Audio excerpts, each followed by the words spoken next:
오늘 이 시간도 하나님께서 우리 예배 가운데 임재하시고 오늘 한 분 한 분을 위해서 은혜를 예비하시고 이 자리로 우리를 인도하여 주신 줄로 믿습니다. 오늘도 하나님을 만나고 또 하나님의 은혜를 경험하고 그래서 하나님의 뜻대로 살아가기로 다짐하는 오늘의 귀한 예배의 자리가 되기를 주님의 이름으로 축복합니다. 요즘 저희 집에 이제 장모님과 장인어른이 이제 항상 와주십니다.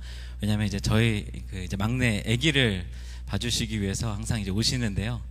그래서 이제 어머님, 장모님만 오실 때도 있지만 이제 장모님, 장인어른 이제 함께 오셔서 아침부터 이제 거의 저녁까지 계속 저희 막내 하리를 돌봐주십니다.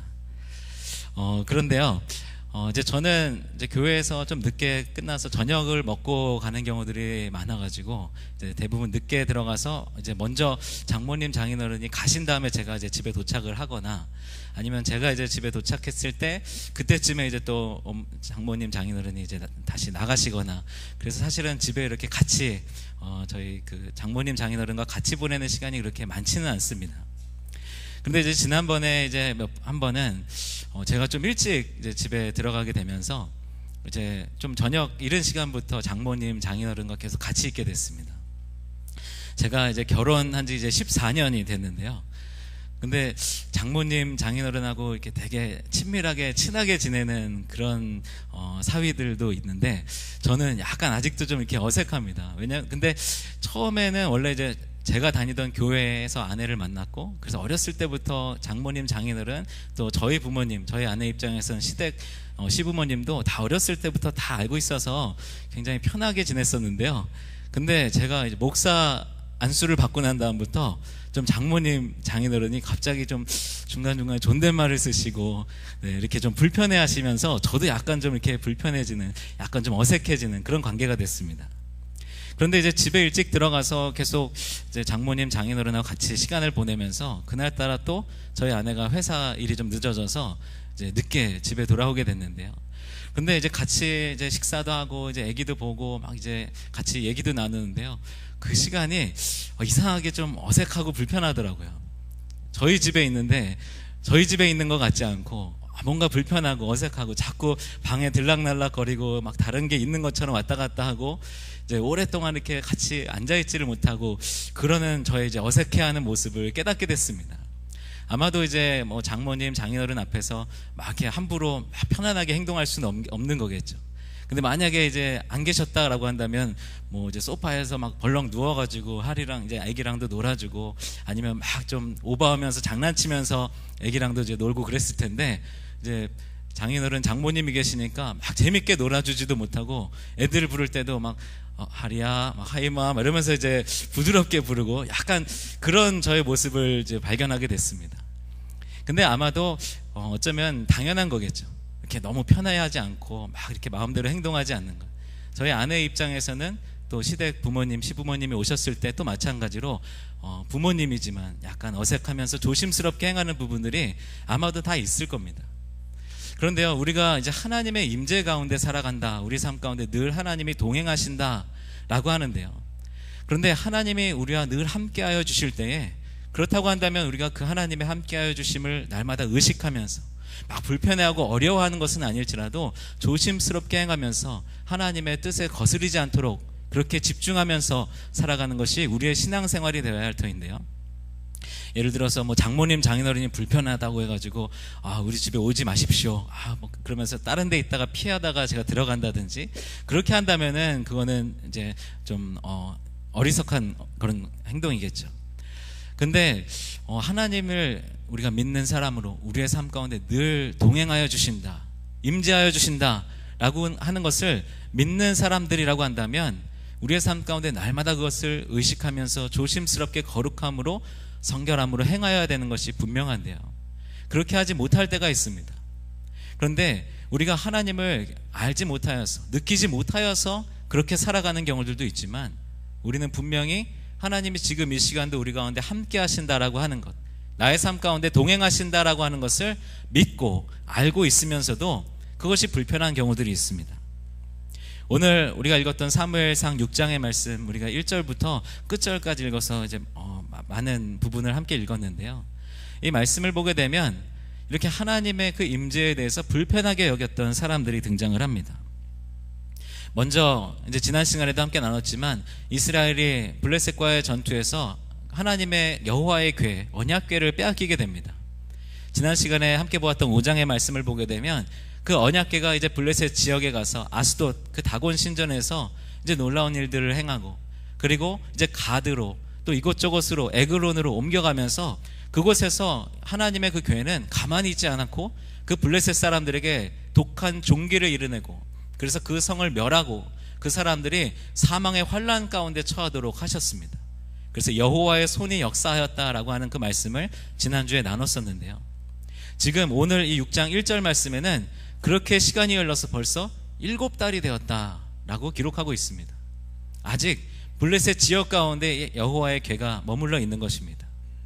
그런데 이제 7달이 되면서 이제 드디어 블레셋 사람들이 이제 도저히는 안 되겠다, 어떻게든 이스라엘 진영으로 보내야 되겠다라고 결정을 하게 됩니다. 이제 뒤에 또 말씀을 보겠지만 이 블레셋 사람들은 지금 그 땅 가운데서 일어나고 있는 독한 종기와 자기들의 신전에서 그 신상이 무너지는 것과 그 성읍들이 환난을 당하고 있는 것들을 지금 이 여호와의 궤 때문에 하나님께서 이렇게 하신 것이다 라고 하는 것을 인정하고 싶지가 않았습니다. 그래서 계속 버티다가 7달이나 그대로 방치한 채로 두었다가 아마도 그때까지도 그 독한 종기와 그 어려운 환난들이 그 성읍에서 떠나지 않게 되자 이제 드디어 이제 자기들의 제사장, 블레셋의 그 우상을 섬기는 제사장들과 이제 복술자라고 성경에 나와 있는데요, 점을 치는 그런 사람들을 불러서 지금 어떻게 해야 되겠는가, 어떻게 이스라엘 진영으로 다시 보내야 되겠는가를 물어봅니다. 그래서 이제 복술자들과 제사장들이 얘기한 대답은, 그런데 이 이스라엘 진영으로 보낼 때 그냥 거저 보내면 안 되고 그 대가를 우리가 치러야 된다 라고 하면서 속건제를 드려야 된다 라고 표현하고 있습니다. 이 속건제라고 하는 것은 레위기 말씀을 보게 되면 5장 16절 말씀에 이렇게 기록되어 있습니다. 성물에 대한 잘못을 보상하되 그것의 5분의 1을 더하여 제사장에게 줄 것이요, 제사장은 그 속건제의 순양으로 그를 위하여 속죄한 즉 그가 사함을 받으리라. 그러니까 이 속건제라고 하는 것은 분명히 하나님께서 이스라엘 백성들에게 명령하신 제사 중에 하나였습니다. 그런데 지금 이 블레셋 사람들이 지금 이 여호와의 궤를 다시 이스라엘로 보낼 때에 우리가 그거에 대해서 속건제를 드려야 된다라고 하면서 그 속건제 제물로 이 사람들이 이야기하는 것이 금 독종을 만들고 또 금쥐를 만들어서 이스라엘 백성들에게 보내자라고 이야기합니다. 물론 틀린 방법이었습니다. 속건제를 드리려고 했던 그 시도는 맞았을지 모르겠지만 하나님의 방법대로 레위기에 나와 있는 그 제사의 규례대로 행하지 못하였습니다. 그냥 자기들 마음대로 해석하고 자기들 마음대로 이제 그렇게 제물을 준비한 것이었죠.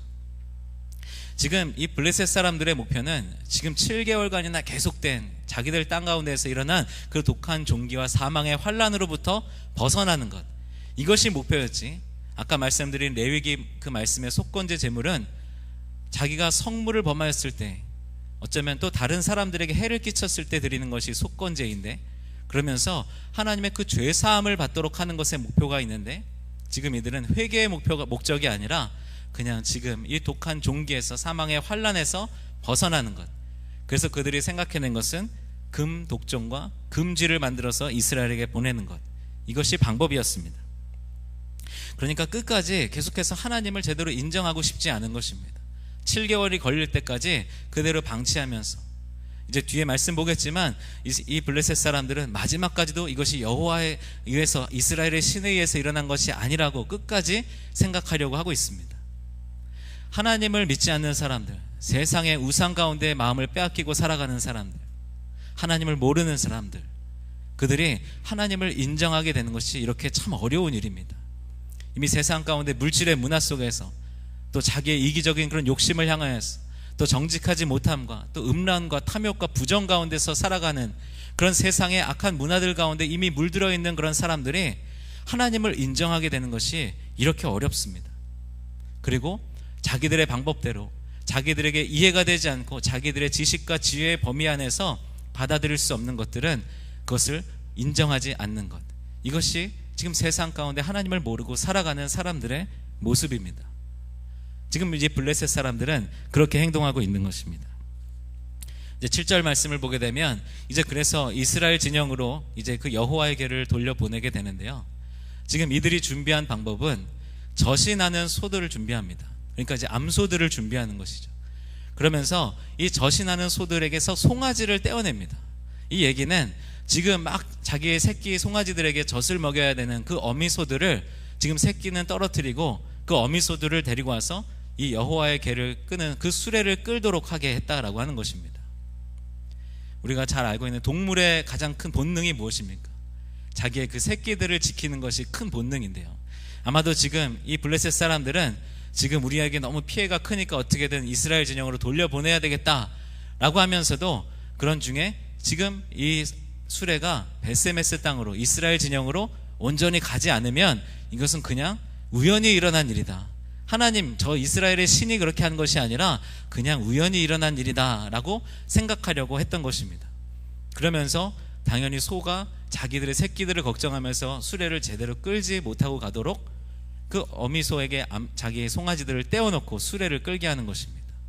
그리고 한 번도 멍에를 메어보지 않은, 수레를 끌어본 적이 없는 그런 암소들로 지금 이 수레를 끌게 하는 것이죠. 누가 수레를 끌고 가는 것도 아니고 그냥 소에 그 수레를 연결하여서 거기 위에 지금 언약궤를 올려놓고 이스라엘 땅으로 잘 가면 하나님이 하신 것이지만 안 가면 그냥 우연히 일어났던 일일 뿐이다 라고 생각하려고 한 것입니다. 이들은 끝까지 하나님을 인정하려고 하지 않았습니다. 그저 자기들의 지금 불편한 상황에서, 이 위기에서 벗어나는 것, 이것이 블레셋 사람들의 목표였습니다. 그런데 그 수레는 어떻게 됐습니까? 베세메스 지역으로, 이스라엘의 진영으로 그대로 좌우로도 치우치지 않고 곧바로 행하여서 갔습니다. 그 블레셋 사람들이 이 수레가 어떻게 되나 끝까지 쫓아가서 봤는데요, 결국은 베세메스 이스라엘의 진영까지 그대로 잘 도착을 하게 된 것입니다. 분명히 하나님께서 그렇게 하신 것입니다. 이제 이 베세메스 땅으로 오게 된 이 언약궤는 베세메스 지역에서 엄청난 환영을 받습니다. 사람들이 갑자기 이제 밀을 베다가 그 수레가 언약궤를 싣고 오는 것을 보면서 기뻐하면서 그 언약궤를 맞이합니다. 이 베세메스 땅으로 이 언약궤가 오게 된 것에는 이유가 있습니다.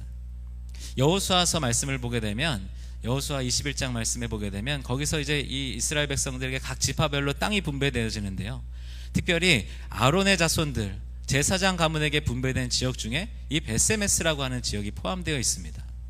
그러니까 이 베세메스는 물론 블레셋 지역과 가까운 지역에 있는 그런 성읍이었지만 그냥 아무 생각 없이 하나님이 이 베세메스로 이 언약궤를 다시 돌이키신 것이 아니라 그 땅은 분명히 하나님, 아론의 후손들, 제사장의 후손들, 제사장의 가족들이 살고 있는 성읍이었습니다. 이 언약궤가 그 베세메스로 갔을 때에 아마도 그곳에 있는 사람들이 이 언약궤를 어떻게 다루어야 하는지, 어떻게 대해야 하는지 이것을 잘 알고 있었기 때문에 이 언약궤는 베세메스로 오게 된 것입니다. 이제 오늘 말씀을 보게 되면 베세메스 지역의 사람들이 언약궤를 환영하면서 그 언약궤를 끌고 온 그 수레, 그 나무를 다 장작으로 패서 그 자리에서 즉시로 그 언약궤를 끌고 온 그 암소를 번제로 제사를 드립니다. 이 말씀을 보게 되면 이 베세메스 사람들이 정말로 하나님의 이 언약궤가 다시 돌아오는 것을 기뻐하면서 하나님께 온전한 예배를 드리는구나, 이렇게 생각이 되어집니다. 그리고 블레셋 사람들은 여기까지 지켜보다가 이제 그때 다시 자기들의 진영으로 돌아가는데요, 아마도 블레셋 사람들은 저 언약궤, 그 언약궤 때문에 우리에게 그런 악한 일들이 일어난 것이 맞구나, 언약궤 정말 하나님의 그 신이 살아있는 신이구나, 저들이 저렇게 예배하는 것을 보니까 언약궤는 이스라엘 사람들에게 있어야 되는구나, 아마도 그런 생각을 하면서 돌아갔을 것입니다.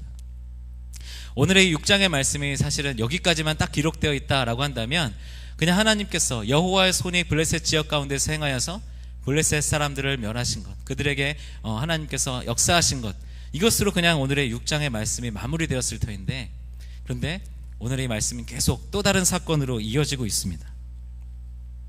베세메스 사람들이 기뻐하면서 그 언약궤를 맞이하고 그 자리에서 제사를 드렸습니다.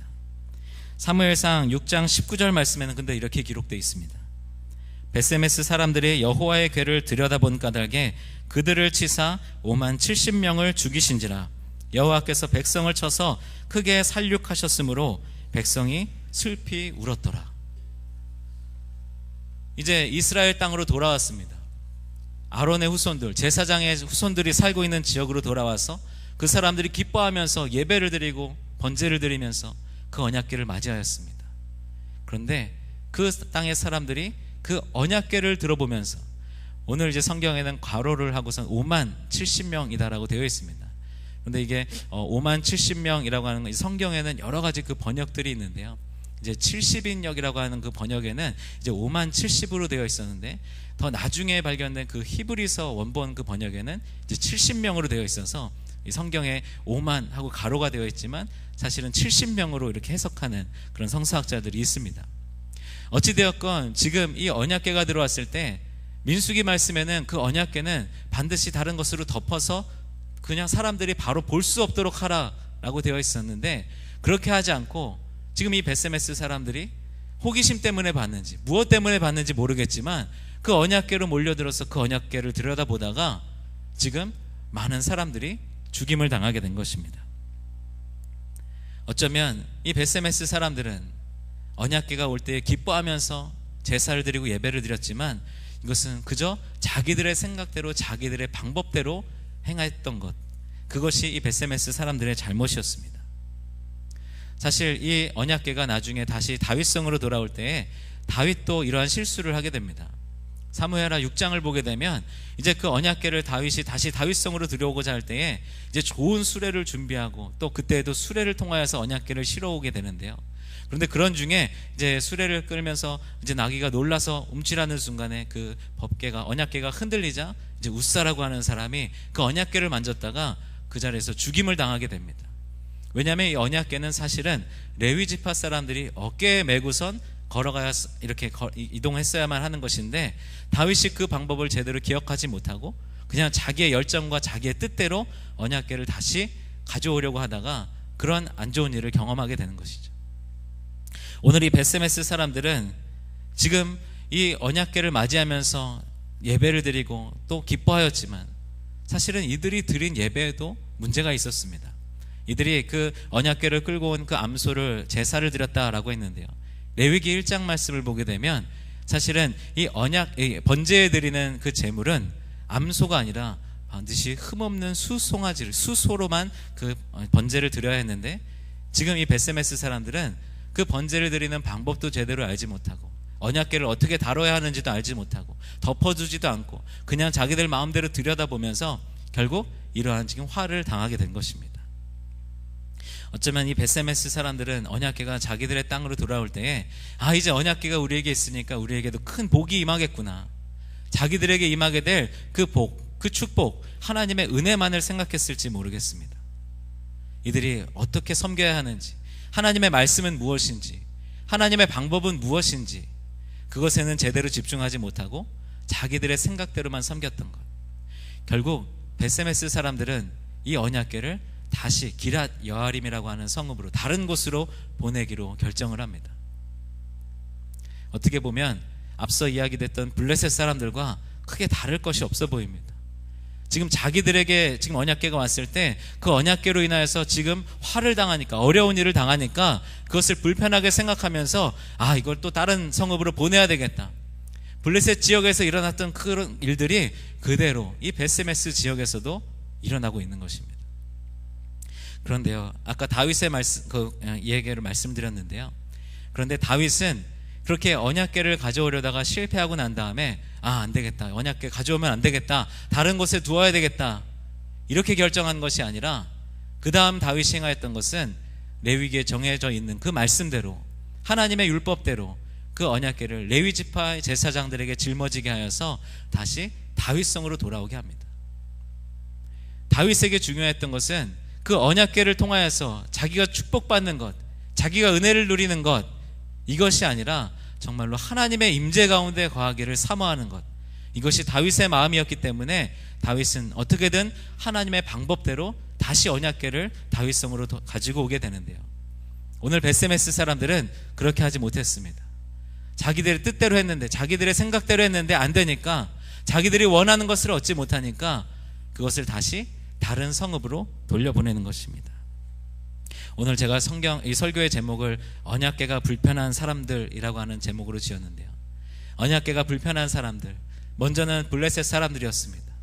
우상을 섬기고 세상적인 것을 섬기면서 하나님을 절대로 인정하고 싶지 않는 사람들, 어쩌면 세상의 그런 우상들 가운데, 물질 가운데, 자기의 욕심 가운데, 음란함 가운데, 부정함 가운데 마음을 빼앗겨버린 사람들이 하나님을 온전히 인정하지 못하고 받아들이지 못하고 끝까지 회피하는 것, 블레셋 사람들과 같은 언약궤를 불편해하는, 하나님의 역사하심을, 하나님의 임재하심을 불편해하는 그런 사람들의 모습입니다. 또 한 가지는 베세메스 사람들입니다. 언약궤를 환영하는 것처럼, 기뻐하는 것처럼 그렇게 보였지만 제대로 그 하나님의 임재 앞에서 어떻게 행하여야 하는지, 하나님을 어떻게 섬겨야 되는지, 예배는 어떻게 드리는 것인지, 하나님이 어떤 말씀을 하셨는지, 이것은 제대로 모른 채 그냥 자기들의 열정으로만, 자기들의 생각으로만 그저 언약궤가 이 땅 가운데 왔으니 이제 우리도 복을 받겠구나 라고 하는 그 생각에만 사로잡혀서 제대로 하나님의 뜻대로 섬기지 못하였던 베세메스 사람들, 그들도 결국 이 언약궤를 불편해하면서 다른 지역으로 언약궤를 돌려보냅니다. 사실 이 하나님의 임재를, 주님의 역사하심을 불편해하는 사건들은 신약시대에도 있었습니다. 예수님 때에도 마태복음 13장을 보게 되면 이제 예수님이 자기의 고향인 나사렛 지역에서 말씀을 전하십니다. 그런데 그때 이 예수님을 향하여서 이렇게 얘기합니다. 이는 그 목수의 아들이 아니냐, 그 어머니는 마리아, 그 형제들은 야고보, 요셉, 그런즉 이 사람의 이 모든 것이 어디서 났느냐 하고 예수를 배척한지라 라고 되어 있습니다. 예수님께서 자기의 고향 가운데서 인정받지 못하십니다. 내가 어렸을 때부터 봤던 저 예수라고 하는 목수 아들인데 무슨 하나님의 아들이라고, 말씀을 어떻게 안다고 저기서 해석을 하고 있느냐, 인정하고 싶지 않은 것이죠. 그러면서 배척합니다. 마가복음 5장 말씀을 보게 되면 예수님께서 거라사 지방에서 그곳에서 더러운 귀신 들린 자에게서 군대 귀신을 쫓으시면서 돼지떼개로 그 군대 귀신을 옮겨서 그 돼지떼가 이제 그 강물 가운데로 들어가는 그런 사건이 일어납니다. 그런데 마가복음 5장 16절에서 17절 말씀을 보게 되면 이에 귀신 들렸던 자가 당한 것과 돼지의 일을 본 자들이 그들에게 알림해 그들이 예수께 그 지방에서 떠나시기를 간구하더라. 지금 귀신 들린 자가 구원을 받고 회복되었고 온전해졌음에도 불구하고 지금 이 땅의 사람들이 보고 있는 것은 저기 예수라고 하는 사람 때문에 괜히 돼지떼들만 죽었네, 괜히 우리한테 피해가 가고 있네, 이들이 생각하고 있는 것은 그것이었습니다. 그래서 예수님이 그 땅 가운데 계신 것이 불편했던 것이죠. 이스라엘의 그 대제사장과 서기관들과 바리새인들 모두 예수님을 불편해했습니다. 예수님의 그 역사하시는 것을, 예수님의 그 사역을 불편해했습니다. 그리고 십자가에 달려 못 박혀 죽임 당하게 하는 그런 일들까지 벌이게 됩니다. 우리 사랑하는 성도 여러분, 하나님께서 우리의 삶 가운데 함께 하시기를 간절히 원하십니까? 예수님께서 우리의 삶 가운데 늘 동행하여 주시기를 소망하십니까? 그렇다고 한다면 혹시 우리 마음 가운데 블레셋 사람들과 같이 하나님의 행하신 것을 인정하지 않고 하나님께서 지금 우리 가운데 있는 그 죄악과 세상의 문화 가운데, 우상 가운데 빠져있는 그 모습들을 지적하여 주실 때 그것을 애써 외면하면서 인정하지 않으려고 하는 그런 마음들이 우리 안에 혹시 있지 않은지 이 시간 돌아보기를 소망합니다. 또한 정말로 주님께서 우리와 동행하시고 하나님의 역사하심 가운데 있기를 소망하신다면 내가 정말로 하나님의 뜻이 무엇인지, 그것을 정말 알기를 원하는지, 하나님의 방법대로 살아가고 하나님의 말씀대로 순종하는 것이 나의 소망인지, 아니면 예수 믿고 하나님 잘 믿어서 내가 잘 되고 우리 가족이 잘 되고 내가 복 받는 것, 이것이 나의 목표인지, 하나님의 임재 가운데 거하면서 온전히 주님이 기뻐하시는 예배로 하나님께로 섬기고 하나님께 영광 돌리는 것, 이것이 우리의 소망인지 이 시간 한번 점검하기를 원합니다. 사랑하는 성도 여러분, 우리의 삶 가운데 하나님의 임재를 간절히 사모하면서도 그 임재가 때로는 불편할 때가 있습니다. 우리가 하나님을 믿기 때문에, 지금 하나님이 이 시간 이곳에 계신다라고 하는 그 믿음이 있기 때문에 불편한 순간들이 있습니다. 제가 예전에 이제 개척교회 사역을 할 때 교회에 이제 처음 부임했었던 그때의 일인데요. 제가 이제 교회에 부임하면서 이제 저의 사역비로 굉장히 이제 좀 어느 정도의 금액을 정했습니다. 근데 이제 사실은 그 교회에 아무런 재정이 없는 상황에서 부임하게 되어서 이 금액을 정하면서도 작은 금액이었지만 이렇게 받을 수 있을까라는 생각을 했지만 어쨌든 그냥 정해놓자.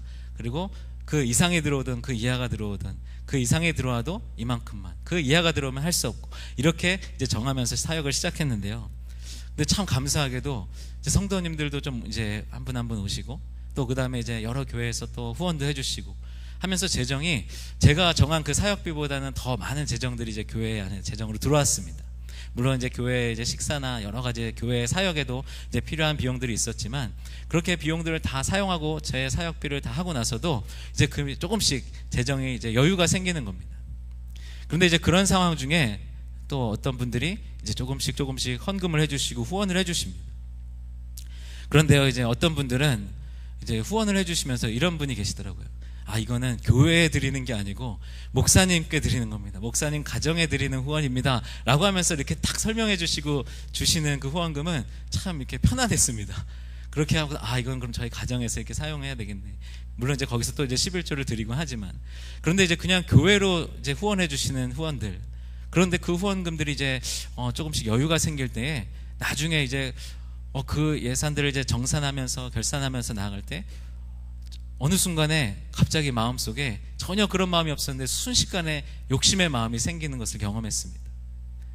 나는 딱 이 정한 것만, 이만큼만 하나님께서 정하신 만큼만 내가 하나님께 받기로 했는데, 그런데 여유가 생겼는데, 그러면 왜냐면 이제 그때 제가 담임 목사면서 제가 뭐 기획위원이면서 제가 모든 걸 다 이제 혼자 다 하는 상황이었기 때문에 그러면은 사역비가 좀 여유가 있는데 좀 더 올려도 되지 않을까. 그런데 그 순간에 지금 하나님이 이곳에 함께 하시는데, 하나님이 이 교회의 주인 되시는데 라고 하는 것이 믿겨지니까 너무 불편한 거예요. 내 마음대로 그냥 이렇게 해도 될 것 같은데, 그런데 하나님과 했던 약속이 생각나고 지금 이곳에 하나님이 함께 하시고 내 마음 가운데 거하시고 이 교회의 주인 되신다라는 것이 떠오르니까 그 결정을 하는 것이 너무너무 불편했습니다.